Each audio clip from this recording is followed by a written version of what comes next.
শ্যামলা বৌমার মানসিকতা আমাদের থেকেও ফর্সা।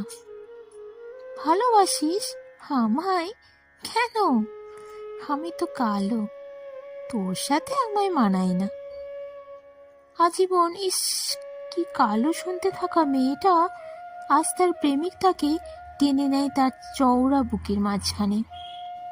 আজ তার আলোর শহরে ঠিক চৌরাস্তার সামনে কালো মেয়ের প্রেমিক বলে উঠুক, আমার আলো হয়ে থাকিস তুই। এই, তোর গায়ের রংটা চাপা তো, সবুজ শাড়ি নিস না, মানাবে না। শোন আমার কথা। আজ এক আত্মীয়ের কথা শুনে হাতে শাড়িটা হাসি মুখে নামিয়ে রাখা মেয়েটির বাবা সেই শাড়িটাই আজ কিনে রাখুক যত্নে।